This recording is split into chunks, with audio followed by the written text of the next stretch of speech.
Hello friends, कैसे हैं आप सभी। मेरा नाम है महेंद्र वर्मा और आप सभी का अध्ययन क्लासेस में स्वागत है। तो आज से मैं अपने इस चैनल पर साइंस की कंप्लीट एनसीईआरटी सीरीज़ शुरू कर रहा हूं और इस सीरीज़ में क्लास 6 से लेकर के क्लास 10 तक जितने भी आपके साइंस के चैप्टर हैं वो सभी मैं कवर करने वाला हूं।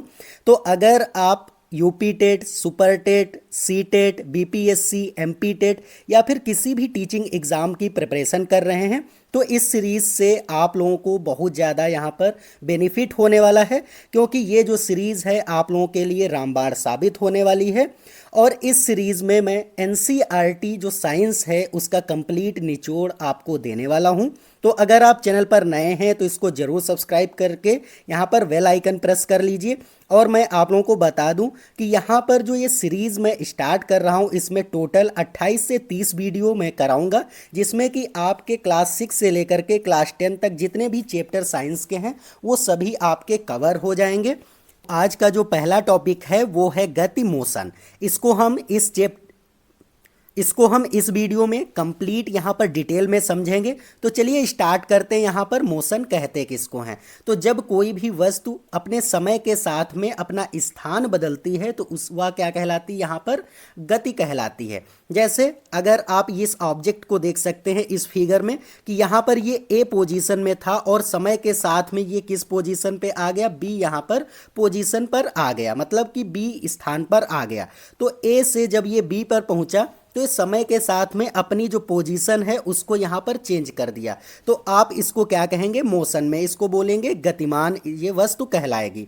जैसे a change in an object position, जब कोई भी ऑब्जेक्ट अपनी पोजीशन को चेंज करता है तो वह जो ऑब्जेक्ट होता है वो गति में कहलाता है, मोशन में कहलाता है। अगर आप इसको सिंपल भाषा में समझ सकते हैं कि जब कोई भी वस्तु समय के साथ अपना स्थान बदलती है तो वह वस्तु गतिमान कहलाती है। जैसे आप यहाँ पर एग्जाम्पल भी देख सकते हैं, गतिमान लिफ्ट।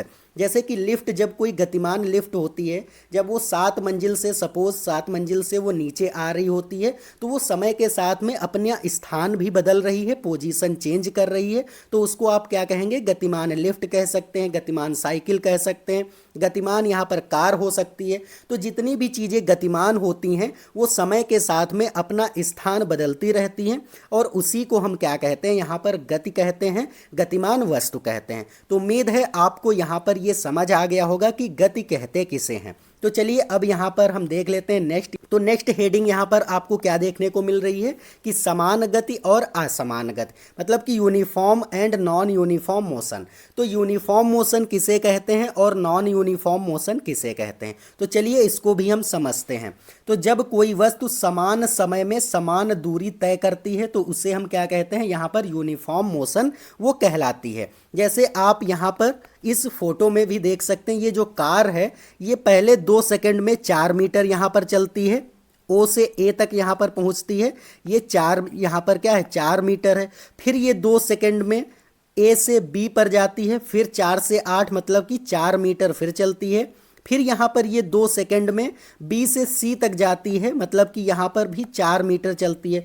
तो जब समान समय, देखो यहाँ पर भी, यहाँ पर 2 सेकंड लगे, यहाँ पर भी 2 सेकंड लगे, यहाँ पर भी 2 सेकंड लगे। इसका मतलब है कि ये समान समय में और समान डिस्टेंस, यहाँ पर भी इसने 4 मीटर तय किया, फिर यहाँ से भी इसने 4 मीटर डिस्टेंस को कवर किया है, फिर से इसने बी से सी तक गई है जब ये कार, तब भी इसने 4 मीटर की डिस्टेंस ही कवर की है। तो जब यहाँ पर समान समय में समान दूरी तय करता है कोई भी ऑब्जेक्ट तो उसको हम कहते हैं यूनिफॉर्म मोशन में है, यहाँ पर समान गति में है। जैसे ये कार आप देख सकते हैं, यहाँ पर इसने क्या किया है? समान दूरी जो है समान समय में इसने जो है वो कवर किया है। तो जब कोई भी यहाँ पर वस्तु होती है, जब वह समान समय में समान दूरी तय करती है तो उससे हम कहते हैं कि वो यूनिफॉर्म मोशन में है। उम्मीद है अब आपको समझ आया होगा कि यूनिफॉर्म मोशन किसे कहते हैं। अगर आपसे क्वेश्चन यहाँ पर पूछा जाए कि समान जो या फिर यूनिफॉर्म मोशन किसे कहते हैं तो वहाँ पर ऑप्शन आपको देखना है कि जब कोई भी वस्तु समान समय में समान दूरी तय करेगी तो उसी को हम क्या बोलेंगे? यूनिफॉर्म मोशन बोलेंगे। अब यहाँ पर नेक्स्ट है कि नॉन यूनिफॉर्म मोशन किसे कहते हैं। तो यहाँ पर भी आपको समझना है कि जब कोई वस्तु समान समय में अलग अलग दूरी, मतलब कि टाइम आपका सेम ही रहे और डिस्टेंस वो अलग अलग, मतलब कि डिफरेंट डिस्टेंस जब वो यहाँ पर कवर करती है तो उसको हम क्या कहते हैं, नॉन यूनिफॉर्म मोशन कहते हैं। जैसे आप यहाँ पर एग्जाम्पल से भी समझ सकते हैं कि 0 से 1 मतलब कि 1 घंटे में वो यहाँ पर कितना 20 किलोमीटर ये कार चली है। फिर 1 से 2 घंटे मतलब 1 घंटा यहाँ पर भी लगा। अब वो कितना चल रही है, उसने कितनी डिस्टेंस कवर की, ओनली 5 किलोमीटर उसने कवर की है। फिर 2 से 3 मतलब घंटे, मतलब कि यहाँ पर फिर से 1 घंटे में उसने 5 किलोमीटर कवर किया।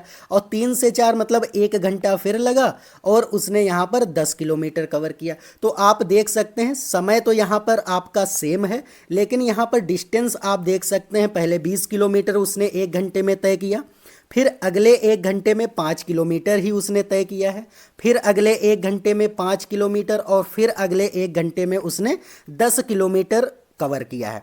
तो यहाँ पर आप डिस्टेंस जो है आप डिफरेंट देखने को पा रहे होंगे और यहाँ पर टाइम आपका सेम लग रहा है, सभी में 1 घंटा ही है। तो यहाँ पर क्या हो जाएगा, जब कोई वस्तु समान समय में अलग अलग दूरी तय करती है तो वह जो वस्तु होती है वो नॉन यूनिफॉर्म मोशन में होती है, उसको हम नॉन यूनिफॉर्म मोशन कहेंगे। तो इस तरीके से आप समझ सकते हैं कि यूनिफॉर्म मोशन और नॉन यूनिफॉर्म मोशन में डिफरेंस क्या होता है।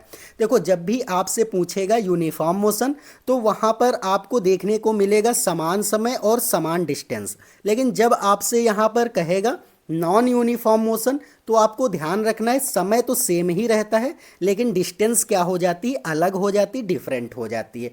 तो जब कोई ऑब्जेक्ट सेम समय में मतलब कि समान समय में यहाँ पर अलग अलग दूरी तय करता है तो उसे हम क्या कहते हैं, नॉन यूनिफॉर्म मोशन कहते हैं, या फिर असमान यहाँ पर गति कहलाती है वो। तो इस तरीके से आपको ध्यान रखना है सारी चीज़ें यहाँ पर। तो चलिए अब यहाँ पर देख लेते हैं टाइप ऑफ मोशन। तो यहाँ पर कितने टाइप्स होते हैं मोशन के वो हम यहाँ पर देख लेते हैं। तो सबसे जो पहला टाइप है वो है लीनियर मोशन, जिसको कि हम कहते हैं रेखीय गति। जब कोई भी ऑब्जेक्ट या फिर कोई भी वस्तु जब एक ही यहाँ पर मतलब कि लाइन में चलती है, लाइन का मतलब है जैसे आपने ट्रेन को देखा होगा वो एक लाइन में चलती है तो उसको हम क्या कहेंगे, रेखीय गति कहेंगे। या फिर प्लेन आपने उड़ते हुए देखा होगा, प्लेन कैसे चलता है, एक लाइन में ही सीधा चलता है। तो कोई भी ऑब्जेक्ट अगर एक लाइन में यहाँ पर चलता है, सीधी रेखा में चलता है, तो उसको हम क्या कहते हैं, लीनियर मोशन कहते हैं या फिर रेखीय गति कहलाती है। नेक्स्ट यहाँ पर जो दूसरा टाइप है वो है सर्कुलर मोशन, मतलब कि वृत्तीय गति। जब कोई भी ऑब्जेक्ट एक वृत्त में गति करता है, मतलब सर्कल बना करके वो गति करता है, तो उस गति को हम क्या कहते हैं, सर्कुलर मोशन कहते हैं या फिर वृत्तीय गति कहते हैं। जैसे आप यहाँ पर घड़ी देख पा रहे होंगे, घड़ी की जो सुइयाँ होती हैं वो किस तरीके से गति करती हैं, तो यहाँ पर वृत्तीय गति करती हैं, सर्कुलर गति करती हैं। तो सर्कुलर का मतलब है जैसे कि वो यहाँ पर इस तरीके से गति करती हैं ना, वो 12 से फिर 12 पर आ जाती हैं। तो वहाँ पर क्या है कि जब एक यहाँ पर सर्कल में जो यहाँ पर मोशन होती है उसको हम सर्कुलर मोशन कहते हैं। अब यहाँ पर थर्ड जो है पॉइंट वो है रोटेटरी मोशन, मतलब कि घूर्णन गति। घूर्णन गति का मतलब होता है अपने एक एक्सिस पर रह करके, मतलब अक्ष पर रहता है और वो क्या करता है, अपने अक्ष के चारों तरफ अगर घूम रहा है तो इस गति को क्या कहते हैं, हम रोटेटरी गति कहते हैं, घूर्णन गति कहलाती है। अब देखो, घूर्णन गति आपको देखने को मिलेगी अर्थ में। तो अर्थ क्या है, यहाँ पर रोटेटरी और रिवोल्यूशनरी जो है दोनों गति करती है। रोटेटरी का मतलब होता है अपने अक्ष पर जो है रह करके, और जो यहाँ पर घूर्णन होता है उसी को क्या कहते हैं, हम रोटेटरी मोशन कहते हैं। आप जो है लट्टू देखे होंगे, लट्टू आप अगर बचपन में यहाँ पर खेला होगा लट्टू से, तो वो आपको जो गति वहाँ पर देखने को मिलती है वो घूर्णन गति मतलब रोटेटरी मोशन आपको देखने को मिलती है।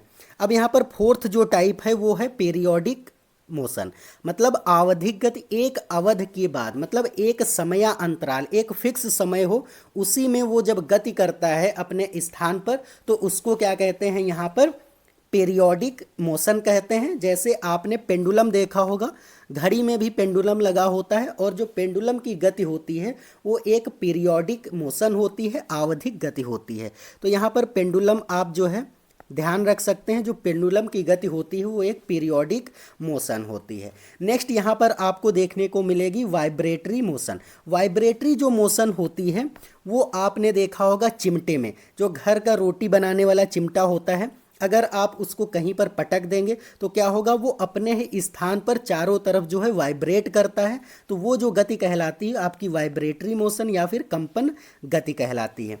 और जो यहाँ पर छठा है प्रकार मोशन का वो है कर्वीलीनियर मोशन, मतलब कि यहाँ पर वक्रीय गति।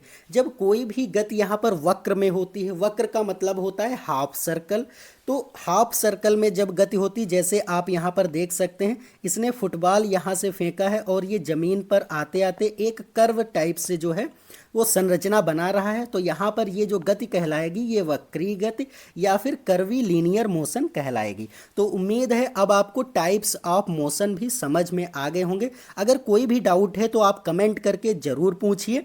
और यहाँ पर मैं आप लोगों को बता दूं कि ये जो सारी चीज़ें हैं आपकी 6 से लेकर के 10th तक जितनी भी यहाँ पर चीज़ें आपकी बताई गई हैं इस मोशन में, वो सारी चीज़ें मैं इस चैप्टर में, इस वीडियो में मैंने कवर कर लिया है। तो वो सारी चीज़ें मैं डिटेल में और एकदम आपको इसी तरीके से फिगर से समझाने वाला हूँ, चित्रों को दिखा करके, ताकि आपको अच्छे से समझ में आ जाए। और आप लोग थोड़ा पेशेंस रख के पूरा वीडियो देखिए, आपको बहुत ज़्यादा बेनिफिट इससे मिलेगा।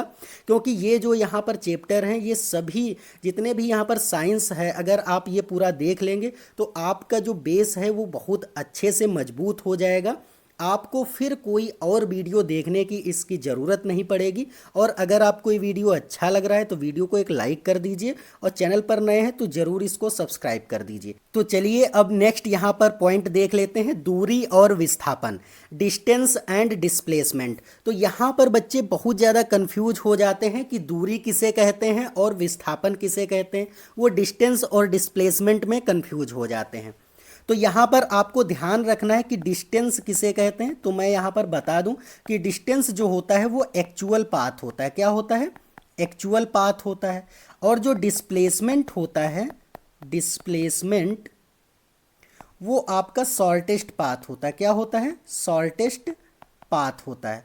तो देखो शॉर्टेस्ट पाथ आपको, जैसे कि ये आप देख रहे होंगे इस फिगर में कि ये जो बच्चा है ये यहाँ पर अगर उसको सी तक जाना है, मतलब ए से कहाँ तक जाना है, सी तक जाना है उसको, तो अगर वो ए से पहले बी पर जाएगा और बी से अगर वो सी पर जाएगा तो वो ये यहाँ पर जो प्रोसेस होगा, ये जो पाथ जो है वो इसका एक्चुअल पाथ है, इसको हम क्या कहेंगे? डिस्टेंस कहेंगे, दूरी कहेंगे। लेकिन अगर वो ए से डायरेक्ट सी पर जाए तो यहाँ पर ये क्या है? शॉर्टेस्ट पाथ है, शॉर्टेस्ट पाथ है। और ये जो शॉर्टेस्ट पाथ है ये आपका विस्थापन कहलाता है। तो ये आपको ध्यान रखना है। अब देखो दूरी आपको कितनी मिलेगी, यहाँ पर पहले वो 4 मीटर जाएगा और फिर कितना जाएगा? 3 मीटर, मतलब कि यहाँ पर वो 7 मीटर जाएगा। लेकिन अगर वो ए से डायरेक्ट सी पर जा रहा है तो केवल और केवल वो 5 मीटर ही उसको चलना पड़ेगा। तो ये इसका जो है शॉर्टेस्ट पाथ है, ए से जब सी पर वो डायरेक्ट जाएगा। लेकिन जब वो ए से बी पर जाए और बी से यहाँ पर सी पर जाए तो वो इसका एक्चुअल पाथ होता है, वो यहाँ पर दूरी कहलाती है। तो उम्मीद है आपको अब समझ आ गया होगा कि दूरी और विस्थापन में यहाँ पर क्या डिफरेंस होता है। अगर आपसे दूरी पूछा जाएगा एग्जाम में तो आपको ध्यान रखना है कि जो यहाँ पर एक्चुअल पाथ होता है वस्तु का वो यहाँ पर कहलाता है डिस्टेंस, और जो शॉर्टेस्ट पाथ होता है वो कहलाता है यहाँ पर डिस्प्लेसमेंट, मतलब विस्थापन कहलाता है। चलिए अब यहाँ पर नेक्स्ट जो है वो देख लेते हैं पॉइंट, जिसका नाम है चाल स्पीड। तो चाल किसे कहते हैं? तो देखो आपको पता होगा चाल का यहाँ पर फार्मूला, चाल बराबर होता है दूरी बटे समय होता है, मतलब कि डिस्टेंस अपान टाइम होता है। डिस्टेंस अपान टाइम को क्या कहते हैं? स्पीड कहते हैं। ये तो आपको ध्यान ही होगा। चाल बराबर दूरी बटे समय, मतलब कोई भी वस्तु अगर एक निश्चित समय में जितनी दूरी तय करती है उसी के अनुपात, मतलब रेशियो को क्या कहते हैं? हम स्पीड कहते हैं। जैसे यहाँ पर आप देख सकते हैं कोई भी अगर वस्तु एक निश्चित समय में जितनी दूरी वो तय करेगी उसी को हम क्या कहेंगे? यहाँ पर चाल कहेंगे, स्पीड कहेंगे। तो ये आपको ध्यान रखना है कि दूरी और समय का जो रेशियो होता है उसी को हम क्या कहते हैं? स्पीड कहते हैं, चाल कहते हैं। जैसे कोई भी ऑब्जेक्ट है, सपोज अगर ये कोई एक लड़का है और ये क्या करता है यहाँ पर कि 30 मिनट में 30 मिनट में वो कितना किलोमीटर, 1 किलोमीटर जो है दूरी चल लेता है। और ये एक दूसरा ये लड़का है जो कि 30 मिनट में यहाँ पर वो 2 किलोमीटर चल जाता है। तो यहाँ पर दूरी किसने यहाँ पर ज़्यादा तय की है, इस बी वाले लड़के ने। तो बी वाला जो लड़का है उसकी स्पीड जो है ज़्यादा रही होगी, और जो ए वाला जो लड़का है उसकी स्पीड यहाँ पर कितनी रही होगी, कम रही होगी। तो अगर कोई भी सेम समय में अगर ज़्यादा दूरी तय करता है, इसका मतलब है उसकी स्पीड भी क्या रही होगी, ज़्यादा रही होगी। ये आपको ध्यान रखना है कि जैसे समय सेम रहे और उसकी दूरी यहाँ पर मतलब कि डिस्टेंस जो है वो ज़्यादा हो जाए, इसका मतलब है कि उसने जो है अपनी स्पीड बढ़ाई होगी, ज़्यादा स्पीड में वो चला होगा। तो इसलिए आपको ध्यान रखना कि दूरी और समय का जो रेशियो होता है उसी को स्पीड कहते हैं। उम्मीद है आपको ये भी अच्छे से क्लियर हो गया होगा। चलिए अब देख लेते हैं समान और असमान चाल, मतलब कि यहाँ पर यूनिफॉर्म स्पीड और नॉन यूनिफॉर्म स्पीड। जो नॉन यूनिफॉर्म स्पीड होती, अभी मैंने बताया कि यहाँ पर समान समय में समान डिस्टेंस अगर कोई तय करता है तो उसको हम यहाँ पर कहेंगे कि यूनिफॉर्म स्पीड। और समान समय में क्या करे, वो अलग अलग दूरी जो है वो तय करे, तो उसको हम यहाँ पर क्या कहेंगे, यहाँ पर असमान चाल कहेंगे या फिर नॉन यूनिफॉर्म स्पीड बोलेंगे। जैसे ये आप देख सकते हैं इस फिगर में कि 1 मीटर जो है वो 1 सेकंड में चल रहा है, फिर 1 मीटर जो है वो यहाँ पर 2 सेकंड में अगले चल रहा है, फिर 3 सेकंड में 1 मीटर। मतलब कि यहाँ से यहाँ तक भी उसको 1 सेकंड लगा, फिर यहाँ से यहाँ तक भी उसको कितना लगा, 1 सेकंड लगा, और यहाँ से भी यहाँ तक उसको कितना लगा, 1 सेकंड लगा। मतलब कि आफ्टर मेजरिंग स्टार्ट वो 1 सेकंड, फिर यहाँ पर जो है मेजरिंग स्टार्ट से 2 सेकंड, और यहाँ पर 3 सेकंड। मतलब कि 1 सेकंड में वो 1 मीटर ही दूरी तय कर रहा है। इसका मतलब है कि यूनिफॉर्म उसकी स्पीड रही है। यूनिफॉर्म का मतलब है कि जैसे अभी मैंने बताया चाल बराबर क्या होता है, फार्मूला दूरी बटे समय होता है। तो जब कोई भी यहाँ पर ऑब्जेक्ट समान समय में समान दूरी जो है वो तय करेगा तो उसको हम यूनिफॉर्म या फिर समान चाल कहेंगे। और यहाँ पर कोई भी ऑब्जेक्ट है जो कि समान समय में अलग अलग डिस्टेंस को कवर कर ले तो उसको हम क्या कहेंगे, नॉन यूनिफॉर्म स्पीड बोलेंगे, असमान चाल कहेंगे। तो उम्मीद है आपको समझ में आया होगा कि यूनिफॉर्म स्पीड क्या होती है या फिर नॉन यूनिफॉर्म स्पीड क्या होती है। तो अब चलिए यहाँ पर नेक्स्ट पॉइंट देख लेते हैं जिसका नाम है इनर्शिया, जड़त्व। अब देखो जड़त्व जो है वो हम अपने डेली लाइफ में बहुत ज़्यादा महसूस करते हैं और इसका हमारे डेली लाइफ में बहुत ज़्यादा यूज़ भी है। चलिए समझते हैं यहाँ पर कि इनर्शिया किसे कहते हैं, इनर्शिया क्या है। तो वस्तु का वह गुण जिसमें वह अपनी स्थिति को बनाए रखती है वही गुण क्या कहलाता है, इनर्शिया कहलाता है, जड़त्व कहलाता है। जैसे आप यहाँ पर समझिए इस फिगर में, यहाँ पर आप देख सकते हैं ये यहाँ पर सिक्का रखा हुआ है और नीचे एक ग्लास है और ऊपर क्या है, एक मतलब पेज रखा हुआ है या फिर दफ्ती रखी हुई है। अगर आप यहाँ पर ये एक्सपेरिमेंट घर पे भी कर सकते हैं। देखो हम बताते हैं कैसे यहाँ पर ये जो सिक्का है ये अपना जो जड़त्व का गुण है या फिर इनर्शिया की जो प्रॉपर्टी है उसको कैसे यहाँ पर वो कायम रखता है। तो अगर आप यहाँ पर ये दफ्ती को तेज़ी से यहाँ पर क्या करेंगे, फोर्स लगाएंगे, झटके से इसको हटाएंगे तो क्या होगा कि जो दफ्ती है ये मोशन में आ जाएगी, लेकिन जो सिक्का था वो यहाँ पर क्या था, स्टॉप पोजीशन में था और वो सिक्का यहाँ से बिल्कुल भी नहीं हिलेगा। वो सिक्का क्या होगा, यहाँ पर आप देख सकते हैं इस ग्लास में नीचे आ गया है, मतलब गिर गया, तो इसकी पोजीशन बिल्कुल भी नहीं यहाँ पर बदली है। तो क्या होता है, इसी सिक्के का ये जो गुण है यही क्या कहलाता है, इनर्शिया कहलाता है। या फिर आप इसमें देख सकते हैं ये बहुत सारे बॉल हैं, इनको क्या किया गया, यहाँ से मोशन में लाया गया है और यहाँ पर एक क्या कर दिया गया, ब्लॉक लगा दिया गया है। तो ये जो ट्रॉली है ये तो रुक गई यहाँ पर, लेकिन ऊपर के जो बॉल थे वो यहाँ पर मोशन में ही रहना चाहते हैं। तो वो जो ये मोशन में रहना चाहते हैं यही गुण इनका क्या कहलाता है, इनर्शिया कहलाता है। तो वस्तु का वह गुण जिसमें वस्तु जो है अगर वो स्टॉप पोजीशन में है, जैसे रुकी हुई है, तो वो रुकी ही रहना चाहती है जब तक कि उस पर कोई बाह्य बल ना लगाया जाए। या फिर कोई भी वस्तु अगर यहाँ पर गतिमान है तो वह तब तक गतिमान रहना चाहती है जब तक कि उसमें कोई एक्सटर्नल फोर्स ना लगाया जाए, मतलब कि बाहर से वहाँ पर जो है बल ना लगाया जाए। तो यही जो गुण होता है वस्तु का अपने स्थिति को बनाए रखने का, वही क्या कहलाता है, जड़त्व कहलाता है, इनर्सिया कहलाता है। तो उम्मीद है अब आपको समझ आया होगा कि इनर्सिया कहते किसे हैं।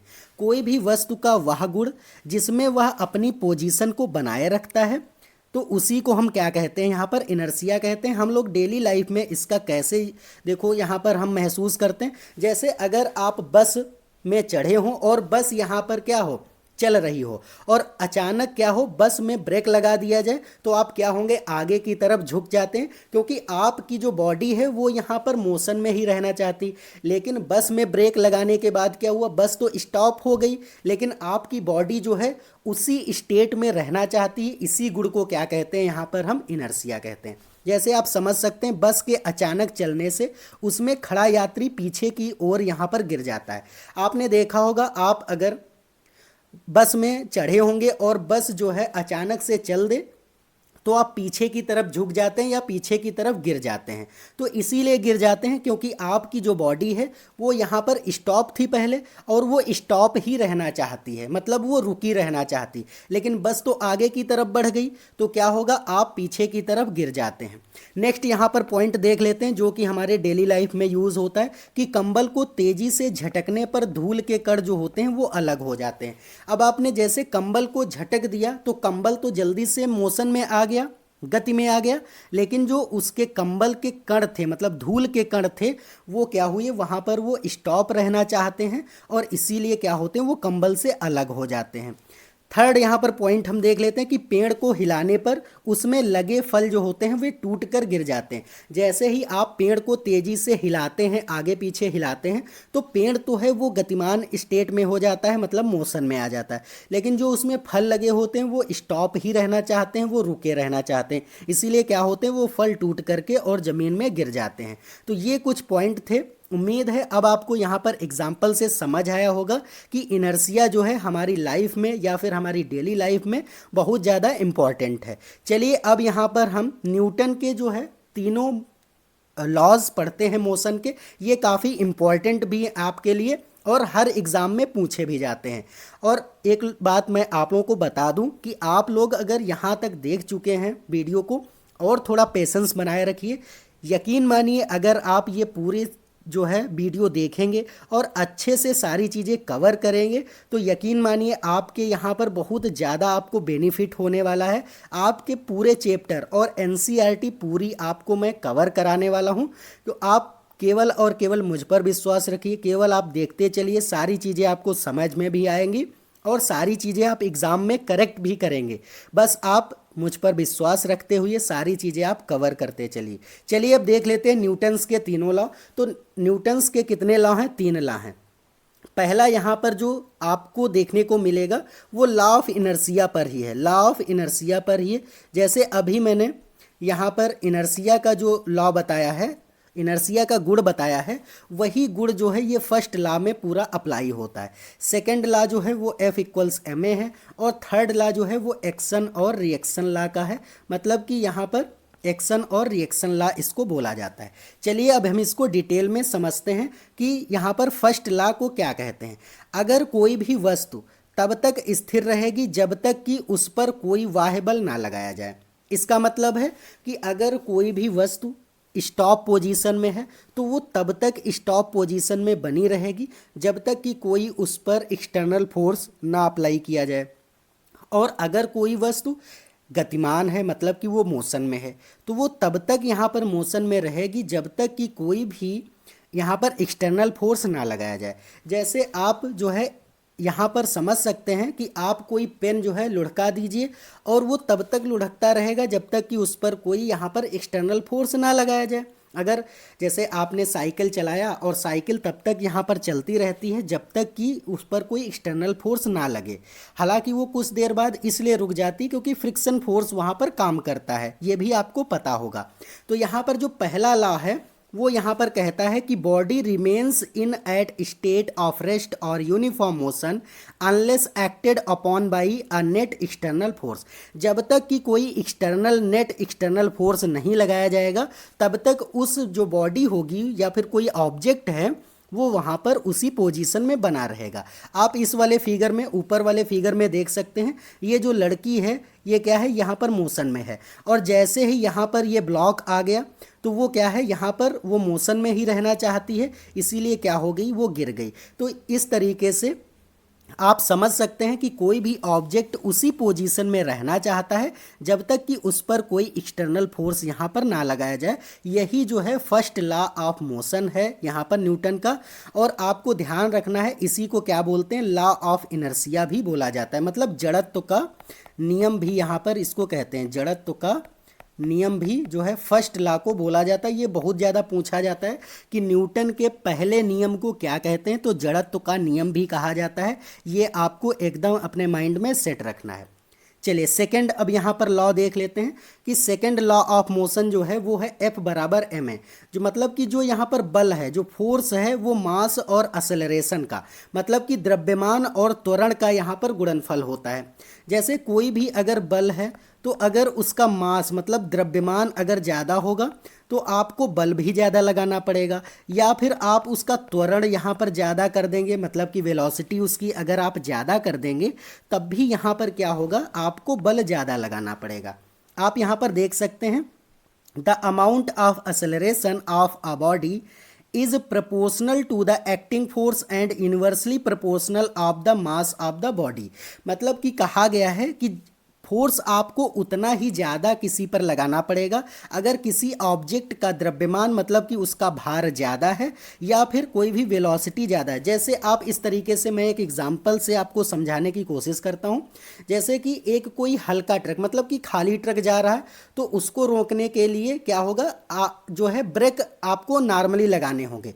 लेकिन अगर जो है वो भरा है ट्रक, मतलब कि वो बहुत ज़्यादा लोडेड है, उसमें 10 टन 20 टन जो है उसमें माल लदा हुआ है, तो आपको रोकने के लिए क्या होगा, वहाँ पर ज़्यादा फोर्स लगाना पड़ेगा, ब्रेक का जो है ज़्यादा वहाँ पर यूज़ करना होगा। इसीलिए आपने देखा होगा जो एक्सीडेंट वगैरह हो जाते हैं वो लदे हुए ट्रक होते हैं, भारी ट्रक होते हैं, और वो वेलोसिटी से जा रहे होते हैं, बहुत ज़्यादा स्पीड से होते हैं, तो वो जल्दी से रुक नहीं पाते हैं, या फिर रोकने की जब वो कोशिश करते हैं तो उनके ब्रेक फेल हो जाते हैं। यही कारण होता है यहाँ पर। ये जो सेकंड लॉ ऑफ मोशन है, ये आपको ध्यान रखना कि बल उतना ही ज़्यादा लगाना पड़ेगा आपको जितना उस वस्तु का द्रव्यमान अगर होगा, और या फिर उसकी वेलोसिटी ज़्यादा होगी। ये आपको ध्यान रखना है, F बराबर ma होता है। चलिए अब यहाँ पर थर्ड लॉ ऑफ मोशन देख लेते हैं, जिसको कि हम एक्शन और रिएक्शन लॉ कहते हैं। यहाँ से आपको समझना है कि कोई भी अगर ऑब्जेक्ट नीचे की तरफ जितना फोर्स लगाएगा उतना ही फोर्स क्या होगा, उसको वहाँ पर ऊपर मतलब कि अपोजिट डायरेक्शन में देखने को मिलेगा। जैसे आप यहाँ पर देख सकते हैं, अगर कोई बॉल आप लीजिए और ज़मीन पर तेज़ी से नीचे की तरफ पटकिए तो वो बॉल क्या होती है, ऊपर की तरफ उतनी ही तेज़ी से उछल जाती है। तो यही जो आपको फोर्स देखने को मिलेगा, यही जो होता है एक्शन और रिएक्शन लॉ होता है। या फिर आप जैसे पानी में तैरते हैं तो पानी को आप पीछे की तरफ धकेलते हैं और आप क्या होते हैं, आगे की तरफ बढ़ते जाते हैं। इसी पर जो है रॉकेट भी यहाँ पर काम करता है। रॉकेट क्या होता है, उसमें जो गैसेज और बहुत सारा जो ईंधन होता है वो नीचे की तरफ फोर्स लगाता है और रॉकेट क्या होता है, ऊपर की तरफ बढ़ता जाता है। तो ये जो यहाँ पर है एक्शन और रिएक्शन लॉ है, ये भी आपको ध्यान रखना है। अब यहाँ पर हम समझ लेते हैं कि एक्शन रिएक्शन लॉ इसको बोला क्या जाता है। तो for every action there is an equal but opposite reaction if an object exerts a force on object B, then object B will exert an equal but opposite force on object A. मतलब कि यहाँ पर कहा गया है कि कोई भी वस्तु जो होती है या फिर कोई भी ऑब्जेक्ट ए है, जैसे वो जितना ही फोर्स बी पर लगाएगा तो बी जो है उतना ही फोर्स ए पर अपोजिट लगा देगा, ताकि वहाँ पर क्या हो जाता है, एक्शन और रिएक्शन लॉ हो जाता है। जैसे आप दौड़ते हैं तो आप क्या करते हैं, पीछे की तरफ यहाँ पर फोर्स लगाते हैं, और जो यहाँ पर पीछे की तरफ जितना आप फोर्स लगाते हैं उतना ही वो अर्थ जो होती है वो आपको आगे की तरफ धकेल देती है और आप तेजी से दौड़ पाते हैं। तो उम्मीद है आपको यहाँ पर ये भी समझ आ गया होगा कि एक्शन और रिएक्शन लॉ किसे कहते हैं, या फिर क्रिया प्रतिक्रिया का नियम जो है वो थर्ड लॉ को कहा जाता है। ये आपको तीनों लॉ जो हैं वो ध्यान रखने हैं, बहुत ज़्यादा आपके एग्जाम में पूछे जाते हैं। तो ये जो यहाँ पर चैप्टर था ये आपका मैंने पूरा चैप्टर यहाँ पर कवर कर दिया है, डिटेल में पूरी चीज़ें कवर की हैं। अगर कोई भी यहाँ पर डाउट है तो आप कमेंट करके ज़रूर पूछिए, मैं यहाँ पर 100% आपके जो है कमेंट का आंसर करता हूँ। तो चलिए आज के लिए इतना ही है, अब मिलते हैं नेक्स्ट वीडियो में। और मैं बता दूँ, अगर आपको यहाँ पर ये जो PDF है ये चाहिए तो आप मेरा टेलीग्राम चैनल यहाँ पर ज्वाइन कर लीजिए, उसका लिंक मैं डिस्क्रिप्शन में दे रहा हूँ, वहाँ से आप इसको इजीली डाउनलोड कर पाएंगे। तो चलिए आज के लिए इतना ही है, अब मिलते हैं नेक्स्ट वीडियो में, तब तक के लिए जय हिंद जय भारत।